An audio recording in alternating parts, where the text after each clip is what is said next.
वैशाख मातम की जय हो। 13वां अध्याय। ब्रह्मा जी कहने लगे, हे यम, इसमें क्या आश्चर्य की बात है? क्यों दुखी होते हो? सद्गुणों से ईर्ष्या करना मरणांतक और उच्चारण मात्र ही परम पद की प्राप्ति होती है। जब राजा के शासक विष्णु लोक को क्यों न जाए, उनकी जीवा पर हरि ये दो अक्षर विराजमान है। जो भगवान विष्णु को प्रणाम करते हैं, स्मरण करते हैं और गुणगान और गान करते हैं, उनके अश्वमेध यज्ञों के समान फल मिलता है। संपूर्ण पापों से दूर हो जाते हैं। भगवान प्रसन्न होने से विष्णु लोक प्राप्त और सामुद्रिक को प्राप्त हो जाते हैं। यज्ञ करने वाले कुरुक्षेत्र या सरस्वती में स्नान करने वालों को तो फिर जन्म लेना ही पड़ता है, परंतु वैशाख मास में जो मार्गवत भगवान की धर्मों का पालन करते हैं, वे विष्णु भगवान को प्रसन्न होकर सदा उनकी सहायता करते हैं।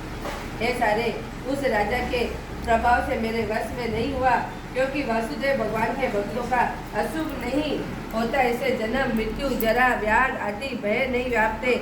स्वामी के नियुक्त कार्य करने पर देवदारियों के कुछ अपराध नहीं होता। ये यम, जब तू किसी कार्य करने में असमर्थ है तो तेरा क्या दोष है? तू शोक मत कर।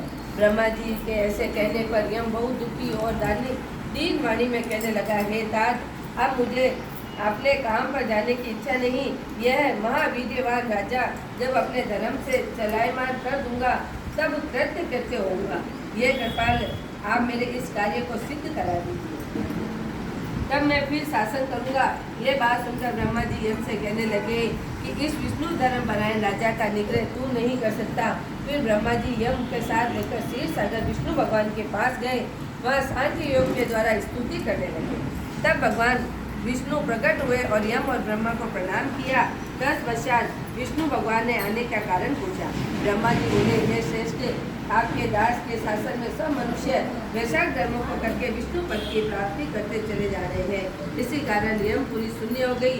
इससे अत्यंत दुखी होकर ये यम राजा की युद्ध करने गया, उसे मारने का दंड उठाया। तब आपके चक्र से उसे परास्त कर दिया और यह दुखी हो मेरे पास आया। हम आपके महात्मा और भक्तों को दंड देने के सामर्थ्य नहीं रखते।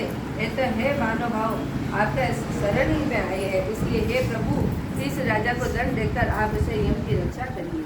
ब्रह्मा के ये वाक्य सुनकर भगवान विष्णु हंसे और ब्रह्मा व यम से बोले कि हे लक्ष्मी तथा प्राण के देह, श्री वस्त्र, कौस्तुभ मणि और वैजंती माला, श्वेत दीप, वैकुंठ, क्षीर सागर, शेष और गरुड़ का त्याग कर सकता हूँ, परंतु ऐसे भक्तों को कदापि मैं नहीं त्याग सकता जिन्होंने मेरे लिए संपूर्ण भोग त्याग दिए, प्राण छोड़ दिए, मुझमें अपनी आत्मा को लगा दिया, उसे कैसे छोड़ सकता हूँ? ऐसे है यम, मैं तेरे दुख को दूर करने का उपाय बताता हूँ। इस राजा को मैंने 10 सहस्त्र वर्ष की आयु दी है, इसमें से 8 सहस्त्र बीत चुके। अब 2 सहस्त्र वर्ष की आयु भोगकर वह मेरे सामुद्रिक भक्ति को प्राप्त हो जाएगा। तब एक वेण नाम का राजा दुराचारी होगा, वह सब वेदों को धर्मों का लोभ कर देगा। तब वैशाख के धर्म भी नष्ट हो जाएंगे, फिर अपने ही पाप से वैन जल जाएगा।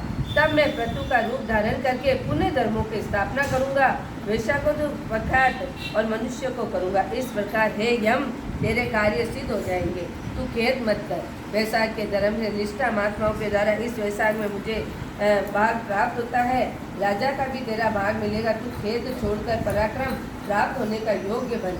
जो मनुष्य पृथ्वी में तेरे उद्देश्य के प्रतिदिन स्नान, अग्र, जल, दही, दान आदि दान न करेंगे, उनके लिए ये सब कर्म निष्फल हो जाएंगे। ऐसे तू उस राजा के ऊपर क्रोध का त्याग कर दे, तब राजा तेरा भाग देगा, क्योंकि ये तेरा अत्यंत भक्त है और कोई प्राणी तेरा भाग देकर वैशाख धर्मों के प्रवत है और उनके धर्म को तू विघ्न मत करना। जो धर्म का पालन करता तुम्हें छोड़ केवल मेरा ही भजन करे, उसको तू मेरी आज्ञा से अवश्य दंड देना। उस राजा को तुम्हें भाग दिलाने के लिए मैं कभी सुनंद को भेजता हूँ, वह वहाँ जाकर तुम्हें भाग दिलाएगा। तब भगवान ने यम के सामने ही राजा को समझाने के लिए सुगंध को भेज दिया, तो राजा को समझाकर उन्हें भगवान के पास आ गया। ऐसा यम का आश्वासन देकर विष्णु भगवान अंतर्ध्यान होते और ब्रह्मा भी यम और समझकर आज्ञा लेकर चले गए। यम भी कुछ प्रसन्न हो पुरी को चले गए।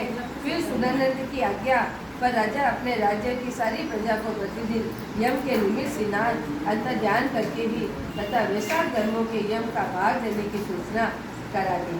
अगर जो कोई धर्मराज का भाग नहीं देगा उसे वैसाख में दिए हुए कर्मों के यमराज स्वयं ले जाएंगे। वैसाख की पूर्णमासी के दिन पहले धर्मराज के लिए जल का घड़ा, दही तथा अन्नदान करना चाहिए। फिर पितृषों के निमित्त, गुरु के निमित्त, पीछे जनार्दन मधुसूदन भगवान के निमित्त उनकी प्रतिमा बनाकर धर्म को चलाने वाले गरीब ब्राह्मण को शीतल जल, दही, अन्य, तांबूल, दक्षिणा और फल कांसे के पात्र में रखकर अर्पण करने चाहिए। और राजा स्वयं भी ऐसा ही करेगा।